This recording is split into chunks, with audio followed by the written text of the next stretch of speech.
Microsoft Excel को सीखने की आज की इस वीडियो में हम लोग होम टैब जो कि एक रिबन टैब है उसके अंदर अलाइनमेंट नाम के ग्रुप के बारे में सीखेंगे। आज हम सीखेंगे कि अलाइनमेंट ग्रुप के अंदर कौन कौन सी कमांड्स हैं और उन सभी कमांड्स का क्या क्या यूज है। रिबन टैब से रिलेटेड हमने डिटेल में एक वीडियो बनाई है और पिछली वीडियो में हमने होम टैब के अंदर फॉन्ट ग्रुप के बारे में सीखा है।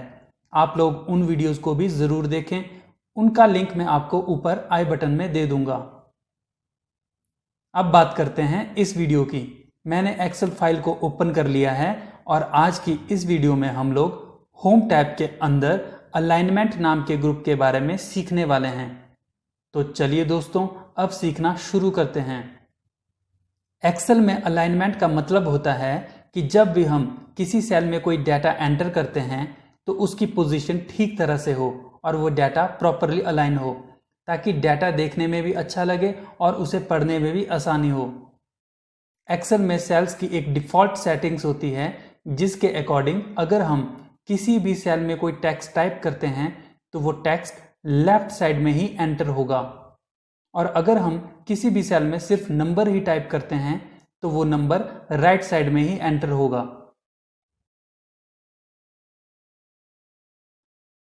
इस डिफ़ॉल्ट सेटिंग्स को हम अपनी नीड के अकॉर्डिंग चेंज भी कर सकते हैं और सेल के अंदर डाटा को किसी भी पोजीशन में अलाइन कर सकते हैं।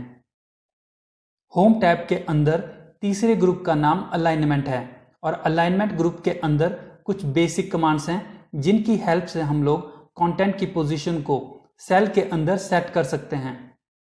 अगर हम किसी सेल के अंदर कोई टेक्स्ट टाइप करते हैं तो हम अपनी नीड के अकॉर्डिंग ये डिसाइड कर सकते हैं कि सेल के अंदर ये टेक्स्ट कहाँ पर शो होना चाहिए, लेफ्ट में, सेंटर में या फिर राइट में, टॉप में, मिडल में या फिर बॉटम में। यहां से हम टेक्स्ट की ओरिएंटेशन सेट कर सकते हैं, एक्स्ट्रा लॉन्ग टेक्स्ट को रैप कर सकते हैं और मल्टीपल सेल्स को मर्ज भी कर सकते हैं। इस फाइल के अंदर हमने पहले से कुछ डाटा को ऐड किया हुआ है। अब जिस भी सेल के टेक्स्ट को हम अलाइन करना चाहते हैं हमें उस सेल को सिलेक्ट करना है। मैं यहां पर इस सेल को सिलेक्ट कर लेता हूं। सेल को सिलेक्ट करने के बाद जब हम अलाइनमेंट ग्रुप के अंदर यहां पर अलाइन लेफ्ट के ऊपर क्लिक करेंगे तो इस सेल का टेक्स्ट लेफ्ट साइड की तरफ को अलाइन हो जाएगा। यहां अलाइन सेंटर पे क्लिक करने पर इस सेल का टेक्स्ट सेंटर को अलाइन हो जाएगा और इसी तरह से यहां अलाइन राइट पे क्लिक करने पर इस सेल का टेक्स्ट राइट को अलाइन हो जाएगा। यहां टॉप अलाइन पे क्लिक करने पर इस सेल का टेक्स्ट टॉप में अलाइन हो जाएगा, यहां से मिडल में और यहां से बॉटम में अलाइन हो जाएगा। हम मल्टीपल सेल्स को एक साथ सिलेक्ट करके भी इन सेल्स के टेक्स्ट को एक साथ किसी भी डायरेक्शन में अलाइन कर सकते हैं। अब अगर हम सेल के अंदर टेक्स्ट को रोटेट करना चाहते हैं तो यहां पर ओरिएंटेशन नाम का एक ऑप्शन है जिसकी हेल्प से हम लोग टेक्स्ट को डायगोनली या फिर वर्टिकली रोटेट कर सकते हैं, जो कि एक बहुत अच्छा तरीका है नैरो कॉलम्स को लेबल करने का।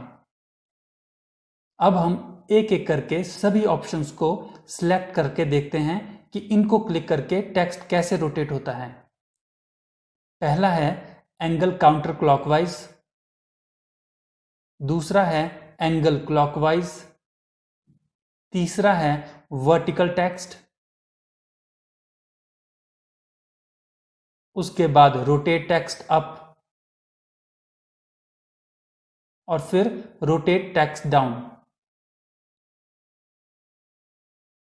सबसे नीचे यहां पर फॉर्मेट सेल अलाइनमेंट का ऑप्शन है। इस पे क्लिक करने पर ऐसा एक इंटरफेस ओपन हो जाएगा। हम यहां से भी टेक्स्ट को हॉरिजॉन्टली या फिर वर्टिकली अलाइन कर सकते हैं। यहां से हम इंडेंट सेट कर सकते हैं, टेक्स्ट ओरिएंटेशन को हम यहां से सेट कर सकते हैं। यहां से इन ऑप्शंस को चेक और अनचेक करके टेक्स्ट को कंट्रोल कर सकते हैं। टेक्स्ट कंट्रोल के यहां पर 3 ऑप्शंस हैं, wrap text, shrink to fit and merge cells. यहां से हम टेक्स्ट की डायरेक्शन भी सेट कर सकते हैं, राइट टू लेफ्ट और left to right. Text alignment के लिए यहाँ से जिन भी ऑप्शंस को हम सिलेक्ट करना चाहते हैं उन ऑप्शंस को सिलेक्ट करने के बाद हमें यहाँ नीचे ओके पे क्लिक करना है।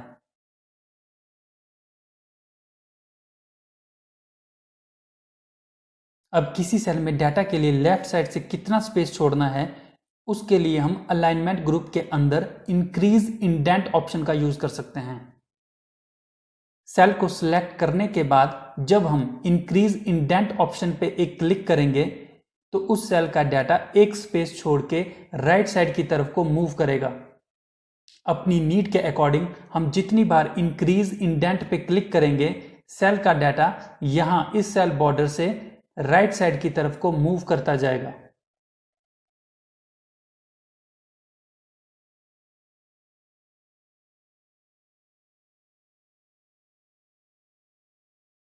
किसी सेल में डाटा के लिए राइट साइड से कितना स्पेस छोड़ना है उसके लिए हम अलाइनमेंट ग्रुप के अंदर डिक्रीज इंडेंट ऑप्शन का यूज कर सकते हैं। सेल को सिलेक्ट करने के बाद जब हम डिक्रीज इंडेंट ऑप्शन पे एक क्लिक करेंगे तो उस सेल का डाटा एक स्पेस छोड़ के लेफ्ट साइड की तरफ को मूव करेगा। अपनी नीड के अकॉर्डिंग हम जितनी बार डिक्रीज इंडेंट पे क्लिक करेंगे सेल का डाटा लेफ्ट साइड को यहां इस सेल बॉर्डर की तरफ को मूव करता जाएगा।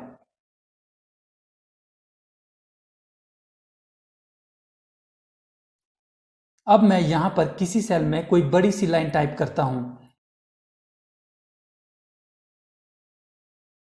मैंने यहां पर टाइप किया today we are learning about alignment group in home tab.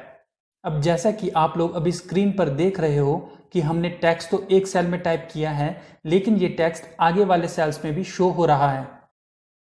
ऐसा इसलिए हो रहा है क्योंकि आगे वाले सभी सेल्स ब्लैंक हैं और इस सेल के टेक्स्ट की विड्थ इस सेल से ज्यादा है।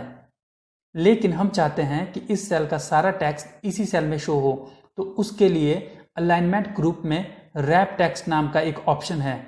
इस पे क्लिक करते ही अब सारा टेक्स्ट इसी सेल में रैप हो जाएगा और यहीं पर सारे टेक्स्ट को शो करेगा। रैप टेक्स्ट को इनेबल करने का मतलब ये है कि अब ये सेल के टेक्स्ट को मल्टीपल लाइंस में शो करेगा ना कि एक लंबी सी लाइन में। रैप टेक्स्ट के नीचे मर्ज एंड सेंटर नाम का एक ऑप्शन है जिसकी हेल्प से हम लोग मल्टीपल सेल्स को आपस में मर्ज कर सकते हैं जो कि हेडिंग्स के लिए बहुत ही यूजफुल है। इस ऑप्शन का यूज करके जो भी सेल्स हमने सिलेक्ट किए हैं वो एक बड़े सेल में कंबाइन हो जाएगा और साथ ही इस सेल के अंदर जो भी कंटेंट है वो सेंटर में अलाइन हो जाएगा। मर्ज एंड सेंटर के अलावा यहां पर 3 और ऑप्शंस हैं, merge across, merge cells and unmerge sales.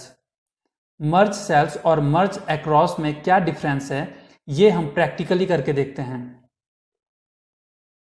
जब हम डिफरेंट रोज एंड कॉलम्स के मल्टीपल सेल्स को सिलेक्ट करते हैं और फिर मर्ज सेल्स पे क्लिक करते हैं तो ये सभी सिलेक्टेड रोज एंड कॉलम्स के सेल्स को एक सिंगल मर्ज्ड सेल में कन्वर्ट कर देता है। और जब हम डिफरेंट रोज एंड कॉलम्स के मल्टीपल सेल्स को सिलेक्ट करते हैं और फिर मर्ज अक्रॉस पे क्लिक करते हैं तो ये रो वाइज सेम रो के सभी सिलेक्टेड सेल्स को एक सिंगल मर्ज्ड सेल में कन्वर्ट कर देता है।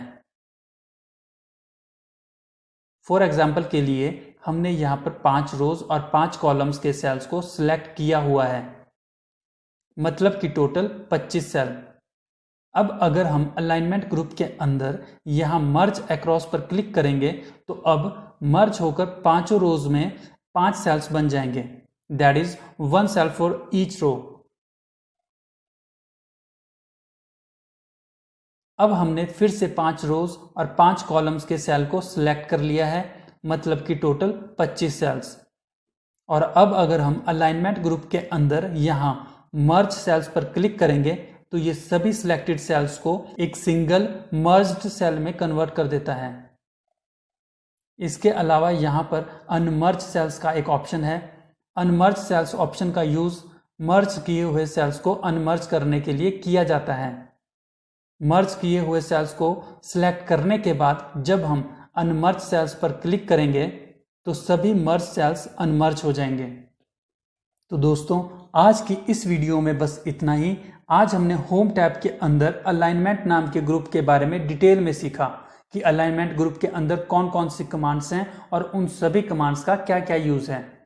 इस वीडियो से रिलेटेड अगर आपको कुछ भी पूछना हो तो आप कमेंट करके ज़रूर पूछें। माइक्रोसॉफ्ट एक्सेल से रिलेटेड हम आपके लिए और भी वीडियोस लाते रहेंगे। धन्यवाद।